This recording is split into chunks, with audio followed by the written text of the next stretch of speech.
Bapak, Ibu, saudara-saudari umat beriman yang terkasih dalam Kristus.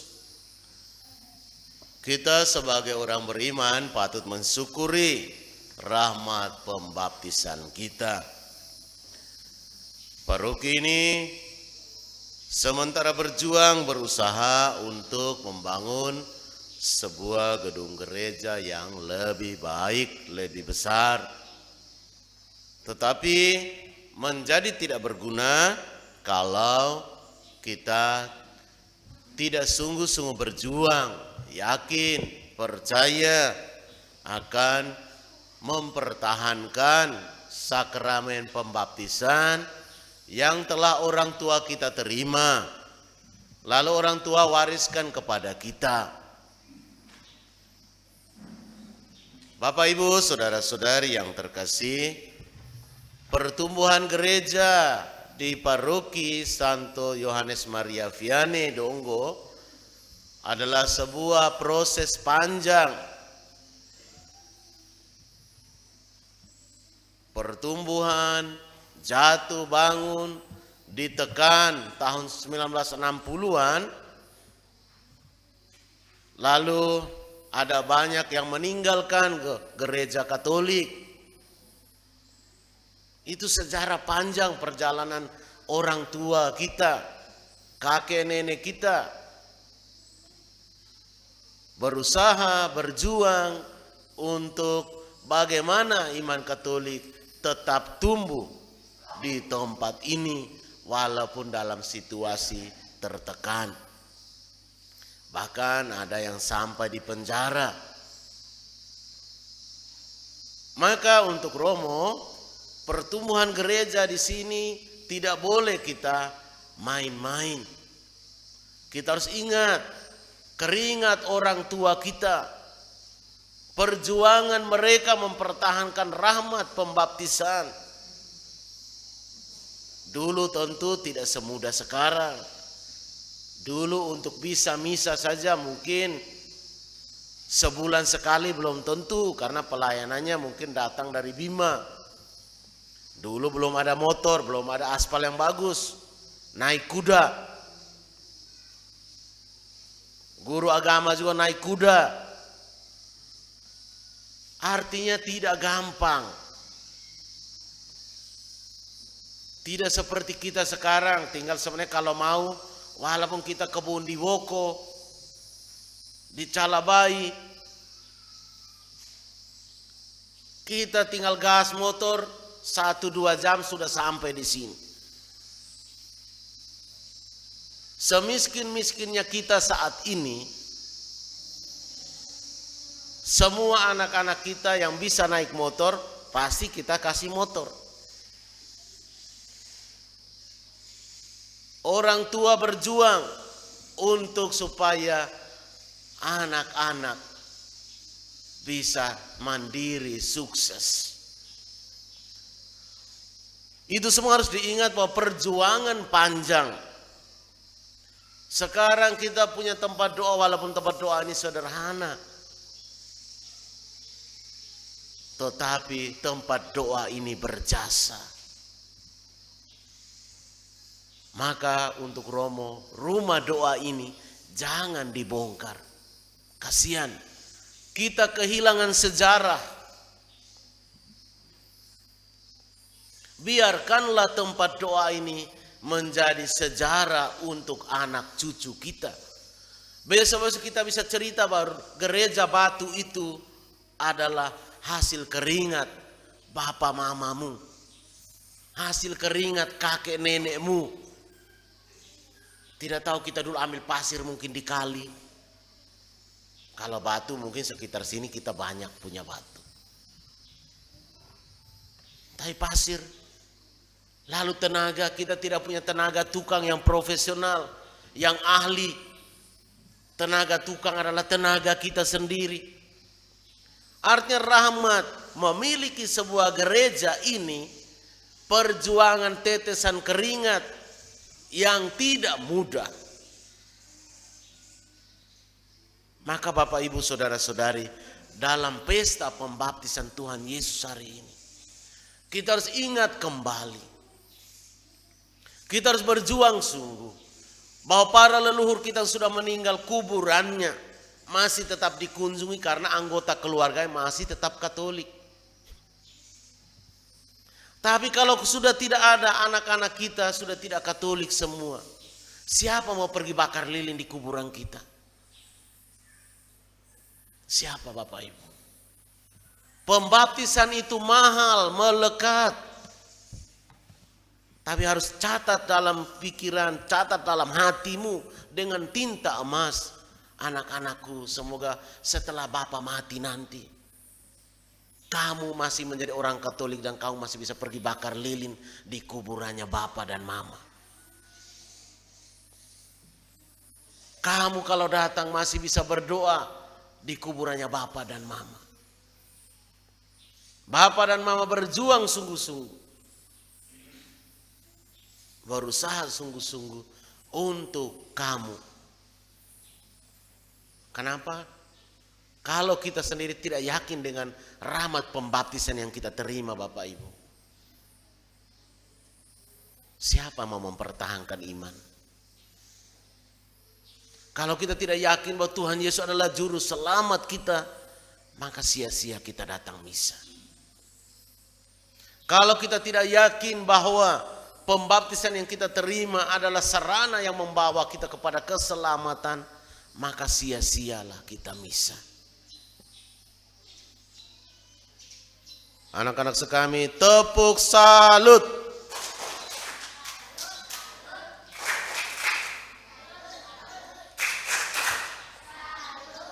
Ya. Salut kepada siapa? Salut kepada Tuhan Yesus yang sudah memberi kita rahmat permandian. Maka jangan ngobrol selama Romo khotbah. Nah, tutup dulu mulutnya sebentar saja. Tutup dulu mulutnya sebentar saja. Nah, supaya anak-anak bisa dengar tentang bagaimana pentingnya pembaptisan. Tentu anak-anak adalah masa kini dan masa depan gereja. Jangan hanya berpikir masa depan, tunggu nanti mereka besar, Romo. Sekarang mereka belum mengerti, tidak apa-apa. Tugas kita supaya mereka mengerti. Tugas kita untuk membuat mereka paham. Oh, saat kita datang misa, kita duduk diam dulu ya. Jangan dulu makan jajan, jangan dulu ngobrol ya. Itu PR-nya orang tua, tugasnya orang tua. Karena apa? Mereka tentu belum mengerti. Maka tugasnya kita beritahu supaya mereka mengerti. Kalau Romo memang selalu berusaha untuk anak-anak kecil harus usahakan di dalam gereja. Kalau dia ribut baru bawa keluar. Kenapa? Kalau anak-anak tidak dibiasakan dalam gereja, besok-besok mereka besar, mereka datang misa duduknya di mana? Di luar. Karena mereka pikir datang misa itu cukup di luar gereja, tidak usah di dalam gereja. Karena tidak dibiasakan. Memang tugasnya kita orang tua, kalau anak kita ribut baru ajak keluar. Tapi jangan sepanjang datang setiap hari Minggu, kita hanya di luar saja. Nanti anak tidak mengerti. Dia pikir, wah datang misa berarti saya cukup di luar saja. Nah, maka mamaku yang cantik-cantik, yang gendong anak di luar, sesekali ajak masuk. Kalau dia ribut baru keluar. Jangan di luar terus. Kasihan nanti dia tidak mengerti. Tidak apa-apa, untuk Romo saya mengerti bahwa memang anak kalau dia mungkin rasa gerah, dia pasti akan ribut, menangis. Tapi setelah itu dia diam masuk lagi. Tidak apa-apa. Sedikit lebih capek memang karena kita melahirkan mereka. Mereka lalu orang tua, Romo omong enak, sekarang Romo tidak punya anak. Halo, tanggung jawabnya Romo itu lebih besar. Berapa hari lalu Romo ke Sumbawa. Untuk apa? Kunjung anak-anak kita. Bukan anaknya Romo, tapi Romo merasa itu anak-anaknya Romo. Karena apa? Karena itu anaknya Bapak Ibu, anaknya umat Donggo. Kalau tidak sayang anak-anak kita, tidak peduli dengan anak-anak kita, ngapain saya harus capek-capek ke Sumbawa? Supaya saya mau tahu bahwa bagaimana perkembangan anak-anak saya yang ada di Sumbawa. Tugas kita tidak hanya sekedar melahirkan. Setelah melahirkan mereka, bagaimana tanggung jawab kita untuk pertumbuhan iman mereka juga, pertumbuhan masa depan mereka juga.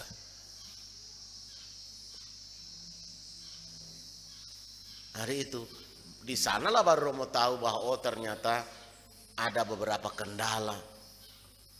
Anak-anak kita tamat SD di tempat ini, beberapa sama sekali tidak bisa baca. Itu kenyataan. Lalu di sana para guru berjuang sungguh-sungguh supaya mereka bisa baca, bisa tulis dengan baik. Dan anak-anak kita di sini tidak biasa bahasa Indonesia. Di sana guru harus berjuang ekstra supaya mereka mengerti bahasa Indonesia.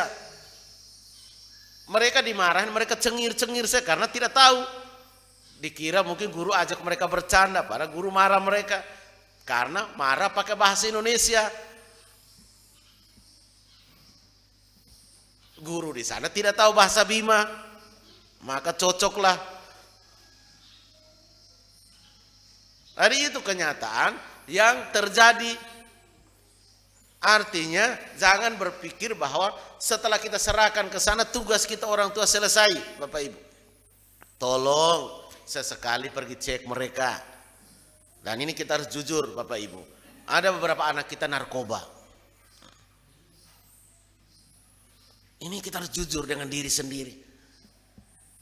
Dari mana uangnya? Jangan sampai kita kasih uang langsung mereka tidak pakai bayar uang sekolah, pakai beli narkoba, pakai beli miras. Itu kenyataan. Memang jujur itu menyakitkan. Tapi sesekali tanya anak-anak baik-baik. Cek uang sekolahnya kalau kita sudah kasih uang. Dia sudah pakai bayar belum?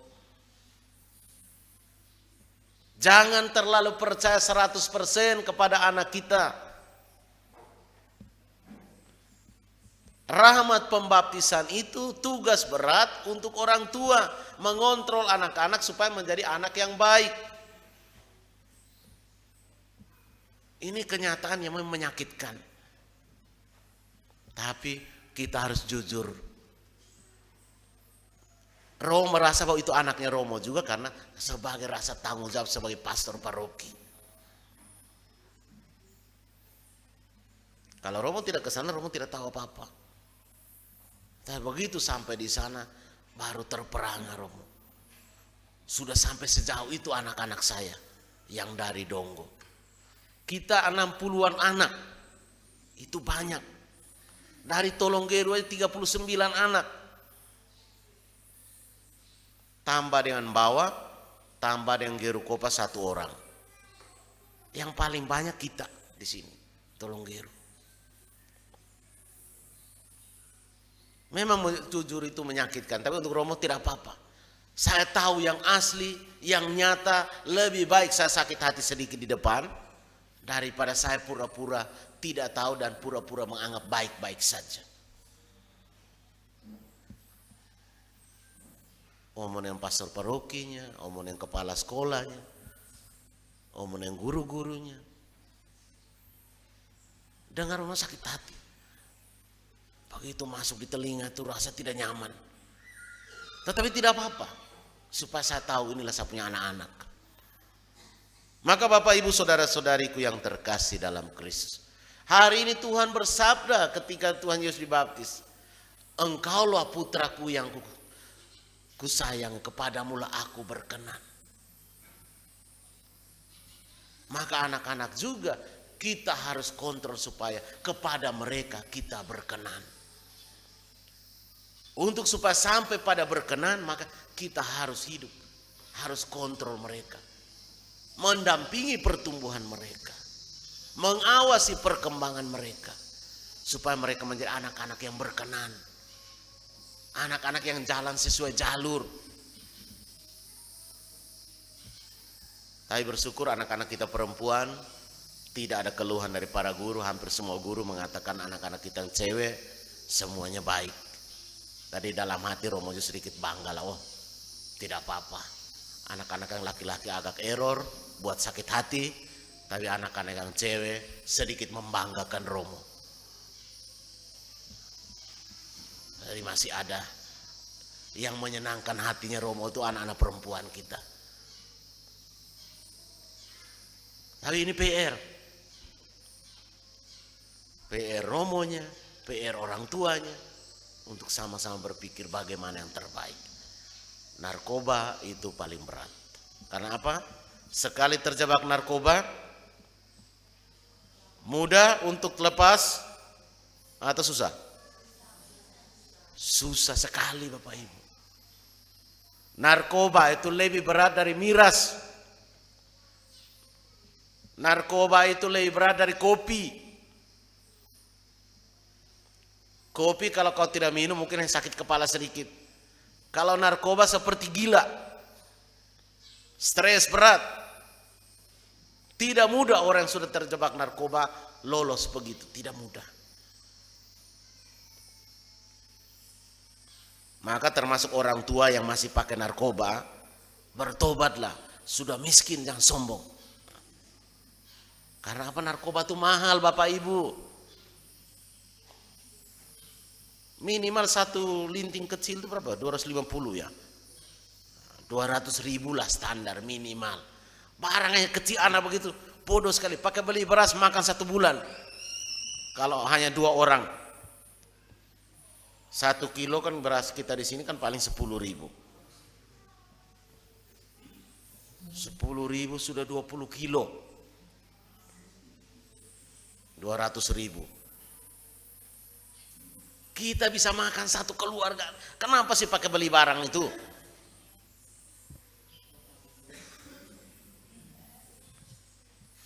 Bapak Ibu, kita harus berpikir sedikit lebih keras loh. Kalau kita orang tua sudah kena begitu, bagaimana anak kita? Mati pasti. Kalau kita orang dewasa yang ikut misa hari ini tidak berani keluar dari narkoba, bagaimana kita bisa hidup? Menjadi contoh untuk anak-anak, mati pasti. Jujur itu sakit, tapi tidak apa-apa. Demi masa depan kita, masa depan anak-anak kita. Kita mau apa ini? Maka Bapak Ibu saudara-saudari yang terkasih dalam Kristus, pada pesta pembaptisan Tuhan mari kita kembali menyucikan diri kita. Membersihkan kembali diri kita dengan air pembaptisan itu, supaya kita dikuduskan. Semoga Tuhan memberkati kita. Amin.